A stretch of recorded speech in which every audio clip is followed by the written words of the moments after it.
12-year-old girl vanishes on cruise. Only her grandfather notices what everyone else missed. They were only gone for 90 minutes. The sun was setting over the Caribbean, casting a golden shimmer across the endless blue as the cruise ship sliced through the water like a blade. It had been, by all accounts, the perfect family evening. Drinks with little umbrellas. Photos on the upper deck. Laughter, finally, something that had felt foreign in recent months. Martin Crane sat 2 tables over, watching them with the quiet detachment of someone who had learned how to read people more than participate. He didn't mind. Observing was what he did best, a habit built over decades at the CIA, one that didn't vanish with retirement. He had stopped trying to offer advice to his daughter years ago. She didn't want his wisdom. She wanted him silent and smiling. A safe old man in a cardigan, not the bloodhound he once was. After dinner, they said they were heading to the comedy show. "We'll check on Kayla after," Grace had said, absently, over her wine. The 12-year-old had insisted on staying in the cabin to finish a movie on her tablet. "She's exhausted. Let her rest." Boredom, probably. Cruises weren't designed for curious kids who asked too many questions. Martin hadn't been asked to join. He wandered the deck alone, listening to the creak of steel and the ocean below. When he returned to the cabin hallway an hour and a half later, he noticed the door to his granddaughter's room was slightly ajar. He knocked, called her name, and pushed it open. The bed was empty. No music, no light, no flicker of the tablet screen. Just the slow mechanical hum of the ship and something far more deafening, silence. He checked the bathroom. Empty. Looked under the bed. Nothing. He forced himself to move slowly, rationally. It was a large ship. Kids wander. He found Grace and her husband Brian laughing near the bar, holding neon cocktails, oblivious. When he said Kayla wasn't in the room, Grace rolled her eyes. She probably went to get ice cream or to the arcade. "Don't scare me like that." But Martin saw it, the split-second flicker of panic in her face before she pushed it back down. Security was called. Officers in white uniforms showed up 15 minutes later, unconcerned. "It's a big ship, sir. Kids wander off all the time. We'll check the usual places." Martin clenched his fists. He knew how long it took for a child to disappear, really disappear. Every minute mattered. By midnight, they were whispering, avoiding eye contact. A slow horror crept into Grace's face as reality caught up. No one had seen Kayla in hours. Her name wasn't on any activity logs. No surveillance footage showed her leaving the cabin. And that's when it hit Martin. There was footage of the hallway. He'd seen a camera on the ceiling when he passed by earlier. So why hadn't they shown it to them yet? The longer you wait, the colder the trail gets. Martin knew that better than anyone. They kept saying they were handling it, that the ship's security team had protocols and were sweeping the decks.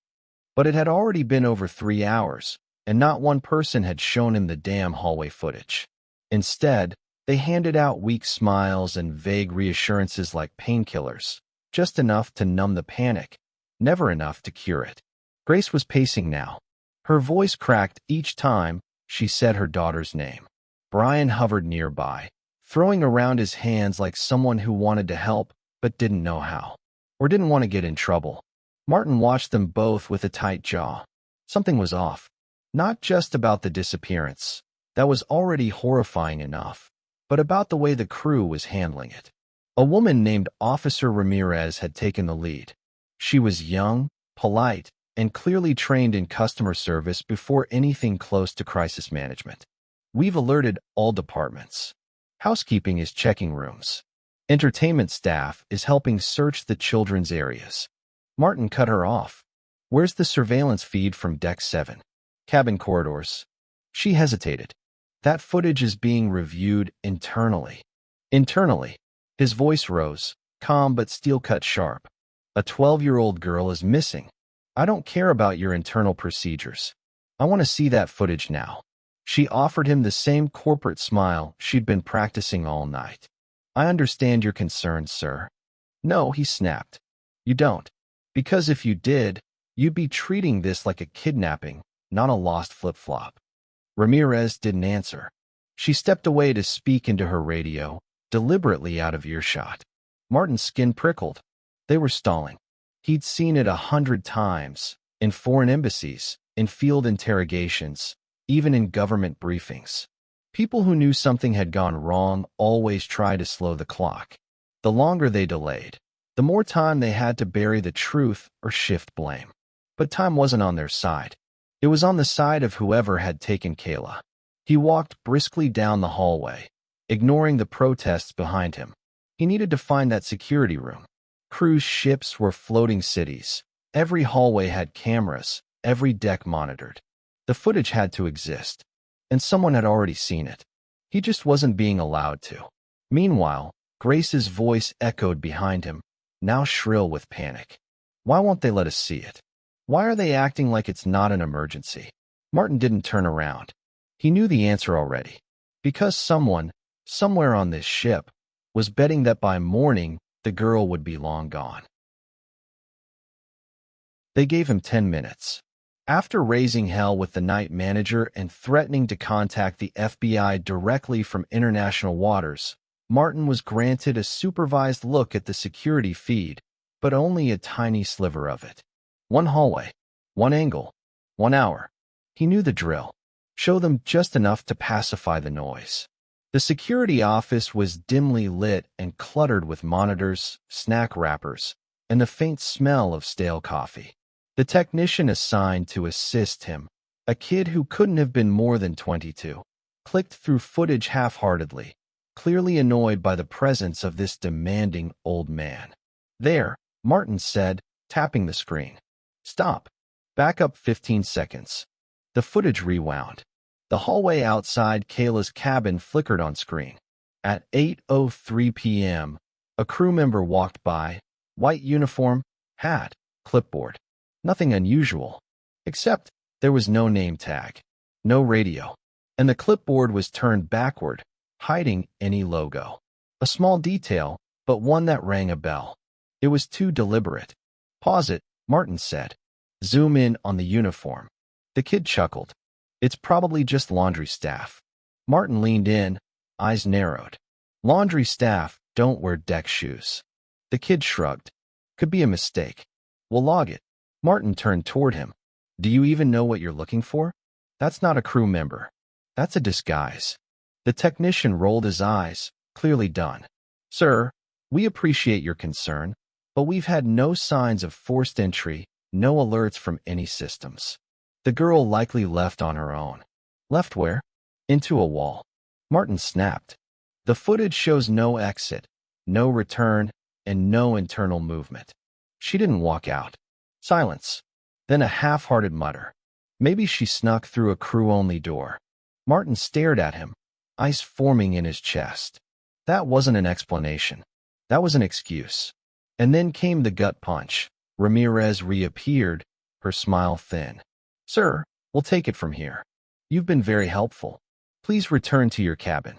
We'll update you with any developments. Martin opened his mouth, but stopped. He saw it now, the silent exchange between Ramirez and the tech. The subtle look. The unspoken message. Get rid of the old man. Back in the hallway, he stood alone. Furious. Powerless. He could feel it. That slow dismissal. That subtle shove to the sidelines. He'd been branded. A retiree with too much imagination. Just a paranoid old man poking around where he didn't belong. No one believed him. Not the crew. Not even Grace, who, despite her fear, now begged him not to start a scene. As if decorum was more important than a missing child. But Martin Crane had followed enough dead ends in his life to know when one wasn't dead at all. He couldn't sleep. Martin lay in his narrow cabin bed, staring at the ceiling as the ship rocked gently beneath him. Somewhere above the waterline, people were still laughing, drinking, dancing, as if a little girl hadn't vanished from the same floating city just hours earlier. But his mind was racing. The uniform, the shoes, the fake clipboard. It wasn't random. Someone had planned this. That much was clear. But the most chilling part wasn't the disguise. It was how calmly it was worn. That kind of composure didn't belong to some desperate opportunist. It belonged to a professional. Martin got up at 4:30 a.m. and made his way back to the security office, knowing full well they wouldn't let him in again. So instead, he waited, found a quiet corner near the laundry access doors, watched the staff movements, counted uniforms, faces, walk cycles, old habits returning. At 6:12 a.m., a young maintenance worker emerged from a restricted hallway, yawning. He left the door swinging half a second longer than usual. Just enough. Martin slipped through it. 2 minutes later, he was in the surveillance archive room, alone. A miracle, or maybe just negligence. Either way, it was a window. He sat at the terminal and pulled up the Dex 7 feed from earlier that evening. He scrolled forward, backward, paused, zoomed. Then he saw it. 8:03 p.m. Again, that fake crewman. But this time, as the figure turned slightly near the elevator, the camera caught a sliver of skin between the sleeve and glove. And there it was. A tattoo. Old, faded, but unmistakable. An Ouroboros, a snake devouring its own tail, inked in black and red. Martin's breath caught in his throat. He hadn't seen that symbol in nearly 20 years. And he had never seen it on someone by accident. He leaned closer, his pulse pounding now.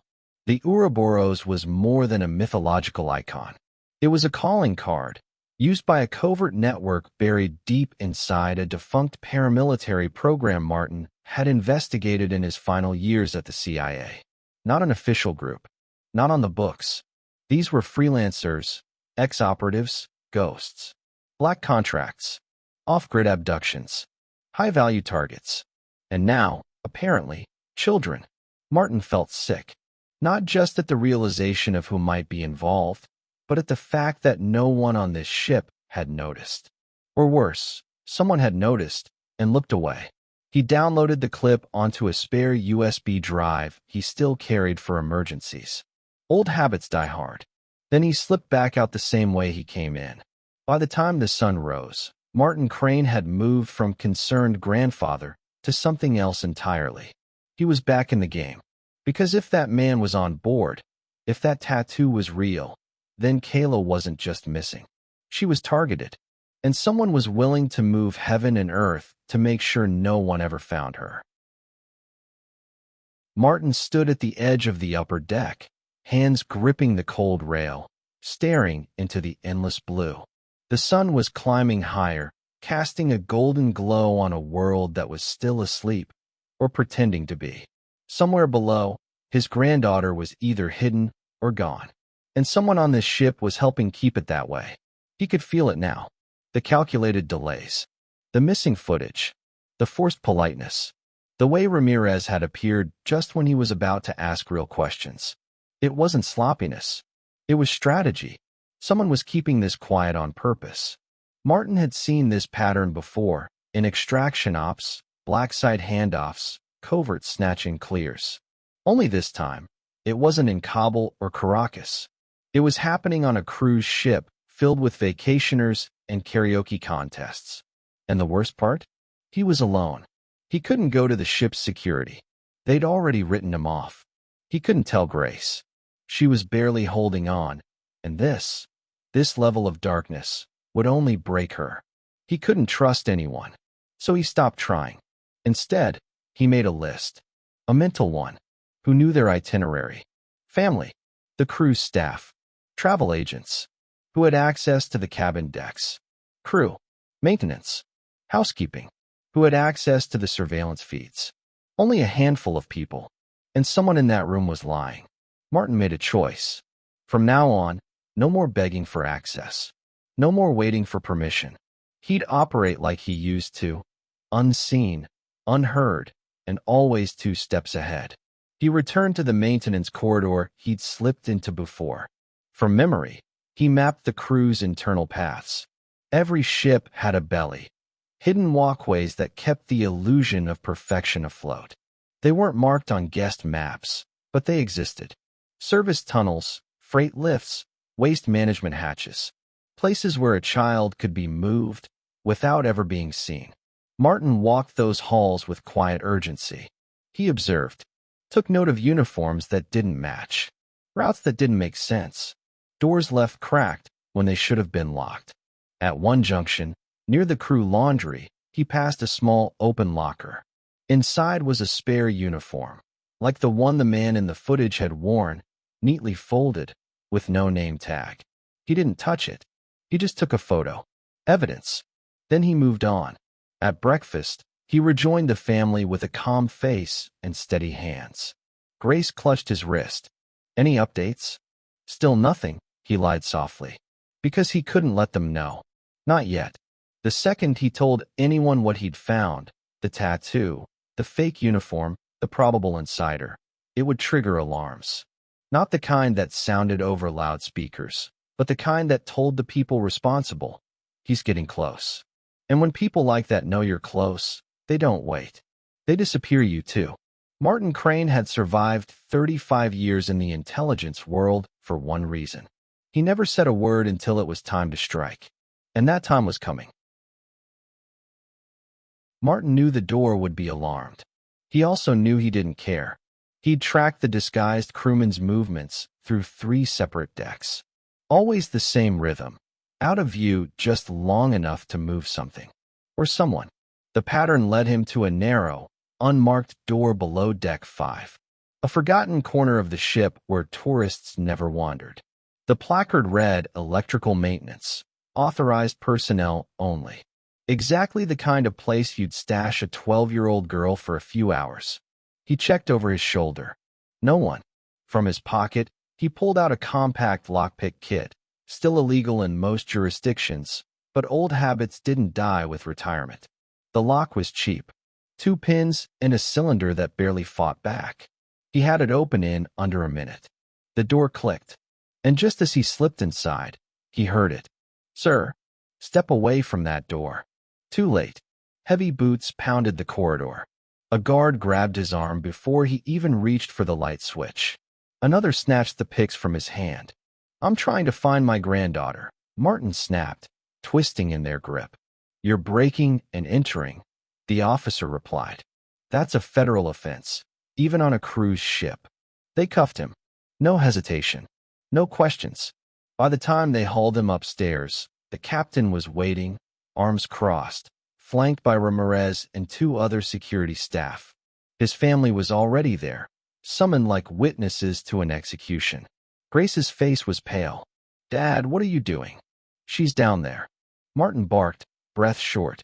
"They're moving her through the crew passages. I saw the footage. I saw the tattoo." "The tattoo," the captain repeated, incredulous. "Mr. Crane, you've made serious allegations, and now you've committed a crime. We are trying to investigate your granddaughter's disappearance, but you are interfering." "I'm doing what you won't," Martin said. But no one was listening. Not his son-in-law, who looked embarrassed. Not Grace, whose eyes filled with something worse than fear, shame. Even Ramirez didn't meet his gaze. "You've crossed a line," she said quietly. "This isn't the CIA. You don't have authority here." Martin stared at her. No, not shame, not disappointment. They were afraid. They were afraid he might be right. "Put him in confinement until we reach port," the captain ordered. Grace stepped forward. "Wait. He's not dangerous. He's just scared. We all are." But the cuffs didn't come off. Martin didn't speak again. He kept his eyes forward as they led him down the hallway, past his own family, humiliated and furious. He'd been labeled unstable, reckless, paranoid. But he wasn't wrong. They had chosen silence. He had chosen action.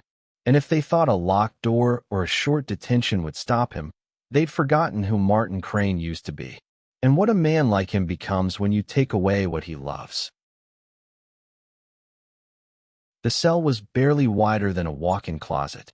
Steel bench, fluorescent light, no windows, just recycled air and silence thick enough to choke on. Martin sat still, hands resting on his knees, breathing slow and measured. Not out of calm, but calculation. Time had never been his enemy. Waiting was part of the work. Stakeouts, Surveillances. Nights spent in cars parked across from unlit safe houses. He'd learned patience the hard way, and now it served him again.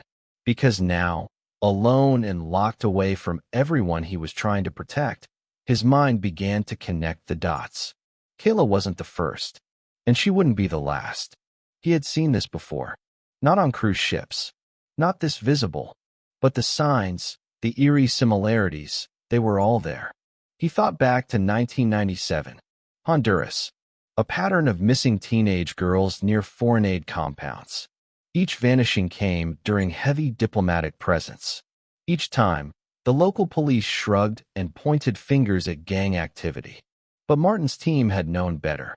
The girls were selected, scouted, targeted, just like Kayla. In 2003, it was Bucharest. For abductions in 1 month. All children of intelligence officers stationed overseas vanished during school field trips, each one with a slight connection to a parent with clearance. Too small for most people to see, but not for someone like Martin. He closed his eyes and pictured the tattoo again. The Ouroboros. It wasn't just a mark, it was a signature. A message. They were operational again. All those old missions they'd quietly shut down, buried under a dozen reports marked confidential and non-actionable threat. All those whispers of a rogue network splintering off, using skills acquired through government training, but now for profit. Child trafficking with a pedigree. Organized, financed, protected. And now, with global travel wide open and international waters as the perfect gray zone, they'd adapted. Cruise ships, rotating rosters, constant passenger turnover, dozens of nationalities on board, security too thin, local laws too muddy, and jurisdiction spread too thin to matter. He stood and began pacing slowly in the cell, steps echoing against metal. Kayla hadn't just been a random target. She was part of a system, and Martin wasn't up against one man in a fake uniform anymore. He was facing a network.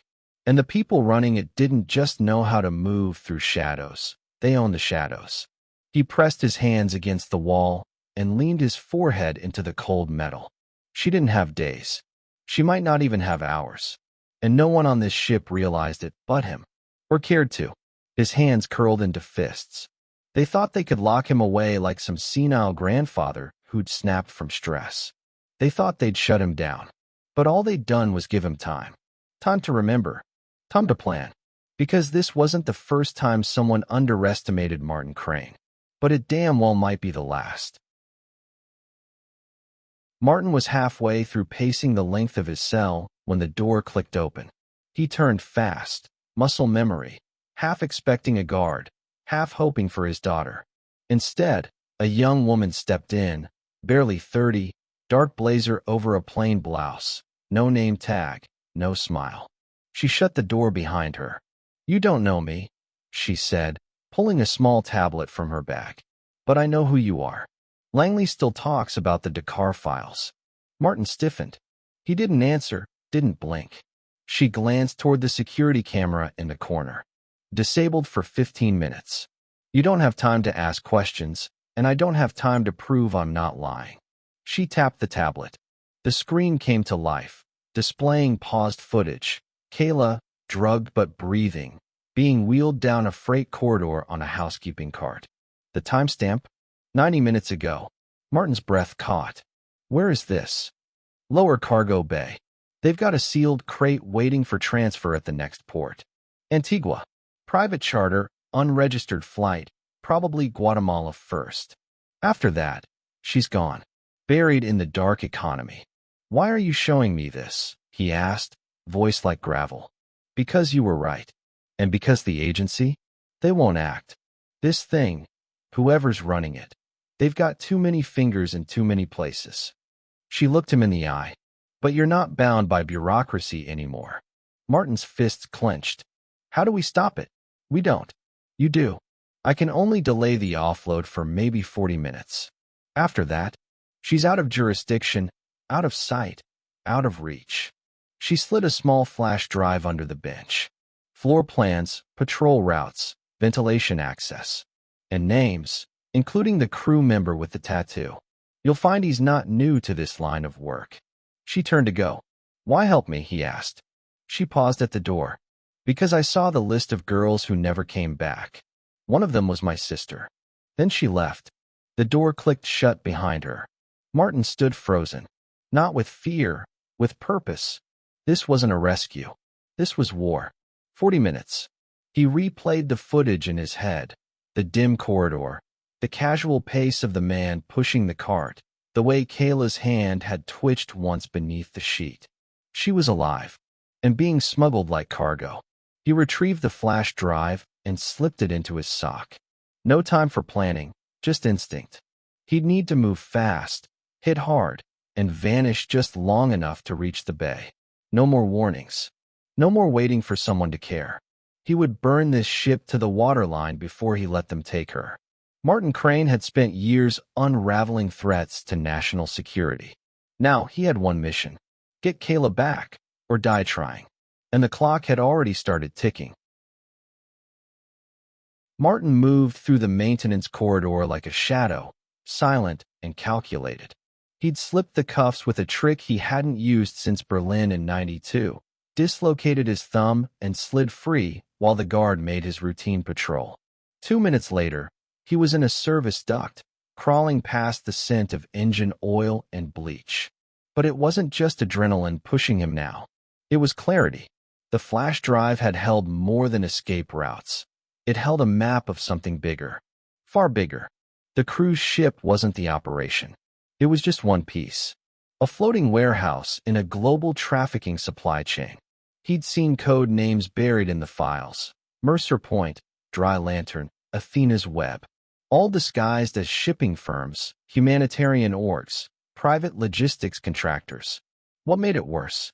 They were legitimate, on paper, registered, tax-paying, with forged ledgers so clean you'd never look twice. But embedded inside were transit pathways, human routes, from Jakarta to Mombasa, from Cartagena to Dubrovnik. Thousands of nameless children, many without official identities. Invisible in both life and law. Kayla's name was now among them. And the cruise ship? It was a feeder route, a test site. They used cruise lines to monitor behavioral patterns, run social engineering drills, test how quickly security could be distracted. That's why the cameras had blind spots in the lower bay. That's why the tattooed crew member had a diplomat's clearance, flagged once in 2018 for questionable associations, and then scrubbed clean. Martin had seen this before, in shadows, never this close to his family. And yet, it felt familiar. Too familiar. He remembered an old contact. Sergei Volkov, former SVR, flipped in 2001. Sergei used to talk about a private shadow network, ex-operatives from various agencies, CIA, MI6, Mossad, FSB, all disillusioned, discarded, and turned mercenary. No flags, no codes, just contracts. They didn't care who the victim was, just how much they were worth. Martin realized with sick certainty this was them. The Ouroboros tattoo, not just a symbol, a marker of loyalty to that cabal. He ducked into a linen room, breathing hard. Kayla wasn't just stolen. She was selected. Because of him. Someone had connected the dots. Former CIA, family on board. A message wrapped inside a tragedy. He sat still for a second, then opened the flash drive again. One more detail clicked into place. The name Dry Lantern had an outgoing charter scheduled for midnight, departing not from the port, but from a disguised freighter positioned 3 nautical miles offshore. The ship wasn't the finish line. It was the pickup zone. Someone on land was coordinating the next handoff. He was being played. They wanted him chasing shadows on this ship while the real handoff happened elsewhere. Martin slipped through the last security door with a stolen keycard and 2 seconds of breathless luck. What lay beyond wasn't just a cargo deck. It was a concealed world hidden beneath the illusion of leisure and luxury. Rows of unmarked crates. No manifests. No scans. He moved low between them, checking numbers against the flash drive. That's when he heard it. Voices. Quiet, clipped and too calm. Martin pressed himself against a steel container and edged closer. Two men stood beneath a dim light. One wore a cruise security uniform. The other? Civilian clothes. But the stance, the awareness, the tension in his jaw. Trained. Former military or intelligence, easy. Martin recognized the uniformed one. Chief of Security, Harold Dent. He'd spoken to Martin's family earlier with feigned concern and empty reassurances. Now, his tone was cold and transactional. The crate's sealed. She's sedated. The transfer vessel arrives at 2 o'clock. This doesn't touch the manifest. And the grandfather? The other man asked. Contained. Stupid old bastard broke into a utility corridor. He'll be in Port Authority's hands before sunrise. We'll write it up as dementia-induced delusion. Maybe violent tendencies. His family's already ashamed of him. Martin didn't move. Didn't blink. They weren't just incompetent. They were complicit. This wasn't about a failure of procedure. It was betrayal. Deliberate. Profitable. The man in civilian clothes lit a cigarette, completely unbothered. This route stays clean. Dent nodded. We've done 6 runs already. No press. No questions. These cruises are ideal. People disappear all the time on vacation. Most families don't dig deep. If they do, we play the mental health angle. And the girl? The chief shrugged. Wrong place, wrong time. But she's clean. No records. Perfect for re-ID and export. She won't remember a thing by the time she's off the grid. Martin's breath caught. They were talking about Kayla like cargo. Like inventory. Like she wasn't human. His jaw tightened. He had to get this evidence out. Audio, video, something. But the moment he shifted to reach for his phone, the floor creaked. Just barely. The civilian stopped mid-sentence. Did you hear that? Martin bolted before they could draw weapons, weaving through crates and slipping into a vent he'd scouted earlier. A shout followed, and footsteps thundered after him. But he was already gone, the duct sealing shut behind him. Back in the narrow ductwork, adrenaline pounded in his ears. He didn't care that his knees screamed with every movement. He didn't care that his lungs burned. He had names now. Voices. Proof. The ship's own head of security was helping smuggle children. At 4:07 a.m., Martin stood on the edge of Deck 3, his hands raised, surrounded by 4 security guards. The ship's lights bleached everything in sterile white, but nothing could erase the rot he now saw in every corner of this place. They had caught him deliberately, because he let them. Not because he was done, but because he needed time. Time for the files to upload. Before he stepped into the spotlight, he tucked the drive into the maintenance server room, connected it to the ship's internal network, and launched a delayed transfer. 5 minutes. That's all he needed. The guards didn't see the calm calculation behind his eyes. They thought he was broken. Another old man caught doing something shameful. The head of security, Harold Dent, arrived with smug satisfaction. Mr. Kessler, we've already informed the port authorities. You'll be handed over when we dock. Martin didn't respond, just studied his face, like a man memorizing a target. Dent leaned closer. Your family's waiting. Tired. Confused. They asked us to remove you for everyone's safety. That part was true.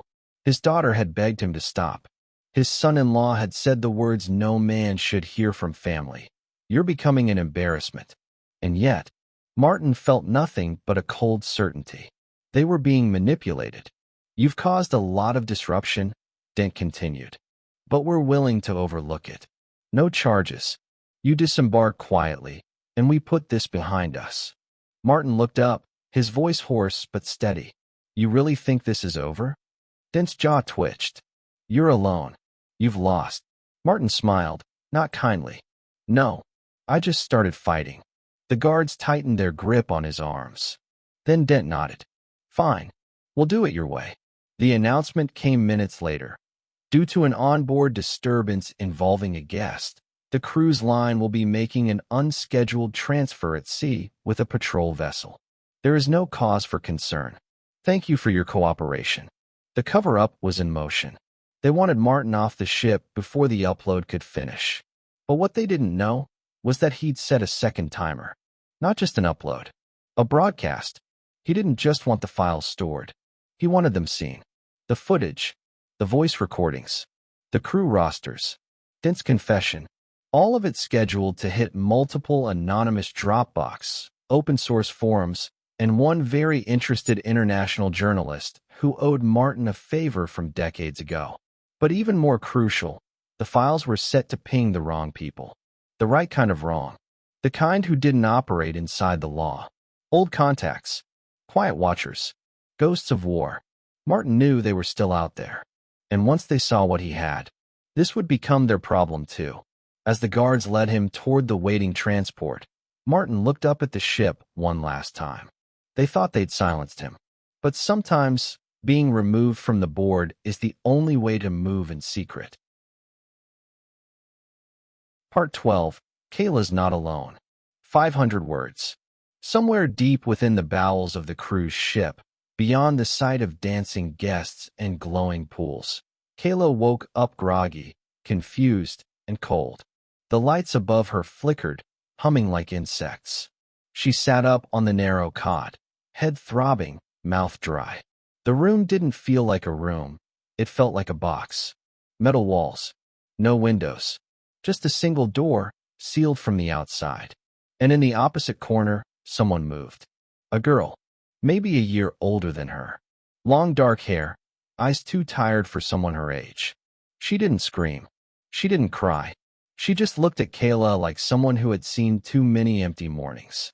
Kayla whispered, "Where are we?" The girl didn't answer right away.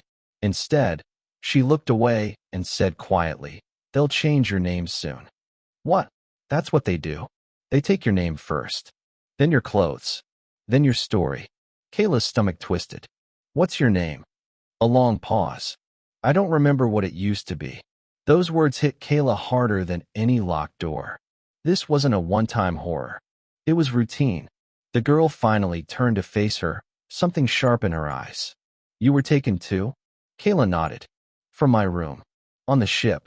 I was taken in Panama. 3 months ago." Kayla's breath caught. "You've been here this whole time?" "Here. Then another ship. Then here again. They move us so no one gets too loud." Kayla looked around, closer now. There were signs. Scratches on the floor. Hair strands in the corner. Even a faint drawing on the wall, almost washed away. Other kids had been here. Many. This wasn't a mistake.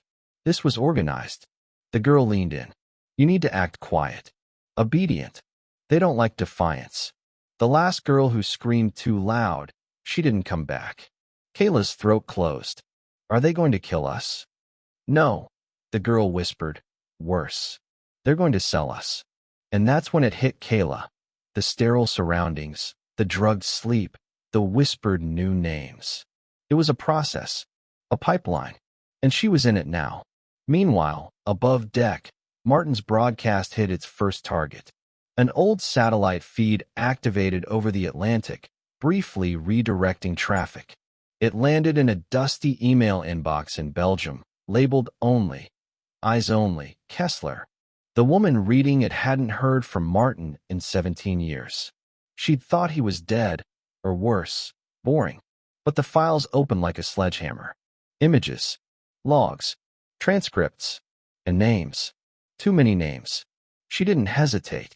She called one number, said 3 words. Kessler was right. And across borders, across oceans, the silence began to crack. Rain slammed the windows of the small operations bunker nestled somewhere outside Rabat, Morocco. Inside, amid flickering monitors and old maps pinned to cracked walls, a woman named Selma clicked open a live transmission marked with a red pulse. From Kessler. Subject: Route Prediction, Urgent. Selma didn't need an introduction. She knew that name like she knew her own. Martin Kessler wasn't just a former analyst. He was a legend in the game no one talked about in daylight. The one who saw patterns before they formed. Who connected dots others ignored. Who got too close, too often, and then vanished. Until now. Selma scanned the message, her heart rate rising with each line. Coordinates, timelines, names of shell companies, vessel IDs, and something worse. Next extraction route matches Op Caravan 07. Trafficking confirmed. Targets, miners. She swore under her breath and pulled up the old files, sealed and buried after the last sting failed. Martin's prediction aligned with what they'd once called a ghost route, a path too fluid, too protected to ever confirm. Until now. She grabbed the sat phone. Dial fast. This is Delta Cell. Code Blue. Repeat. Code Blue. Activate all Mediterranean intercepts. Target is moving. Thousands of miles away, Martin stood barefoot on the cold floor of the crew brig, bruised, aching, and calm. His message had landed. That's all he needed. He'd mapped the timing perfectly. The ship would meet with a supply vessel in under 6 hours, just outside international waters. That wasn't coincidence. That was procedure. These people moved like clockwork because they believed no one was watching. No one could touch them. But Martin had written their playbook. He'd intercepted chatter, found gaps in the security roster, identified guards whose silence was bought, not earned. And he saw the route for what it was, a floating handoff. Kayla and the others were cargo now. Paperless, nameless, destined for a country with just enough bureaucracy to hide behind and just enough corruption to grease the exit. But not if he could stop it. Outside the brig, the ship's captain reviewed the emergency transmission logs, unaware one had been rerouted through a backup server Martin tampered with earlier. The upload had duplicated, mirrored, and spread faster than the ship's internal firewall could detect. Martin wasn't broadcasting to one contact. He was broadcasting to all of them. Retired operatives, ex-soldiers, shadow agents who lived in the blanks between countries. They weren't official anymore, which made them dangerous in exactly the right way. Selma's voice echoed across encrypted comms. I want eyes on the vessel named Pacific Valor.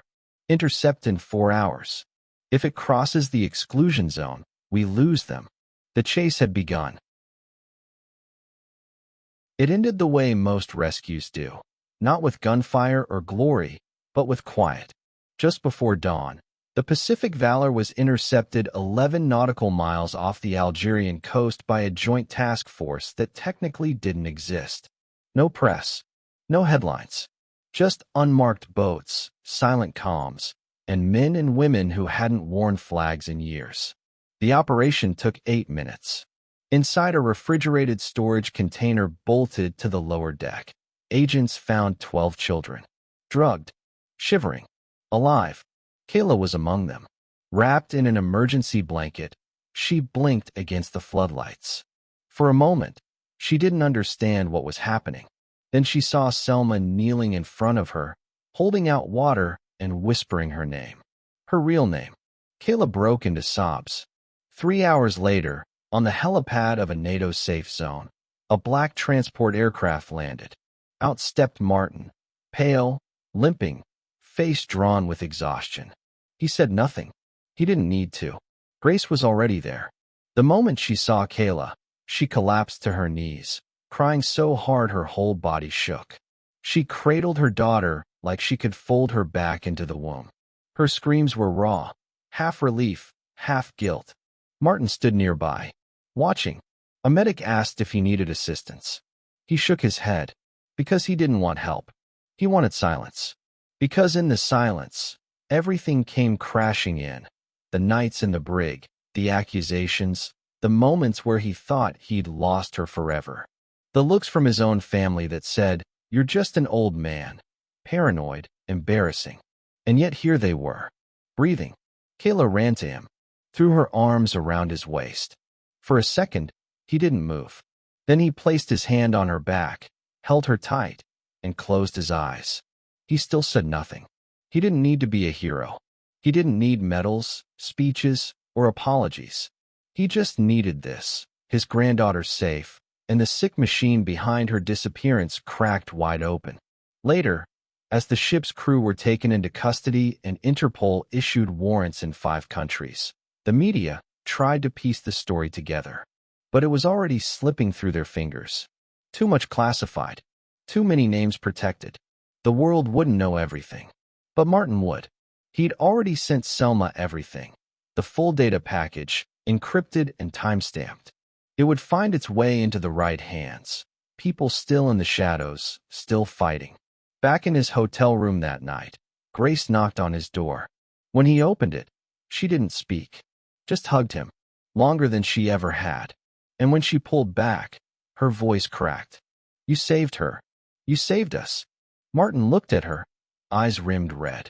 "I just didn't stop." And in that moment, Grace finally saw him. Not as the aging man rambling about conspiracies, but as the one person who never gave up. Not because he was trained to fight, but because he was family. And family doesn't quit. Not ever.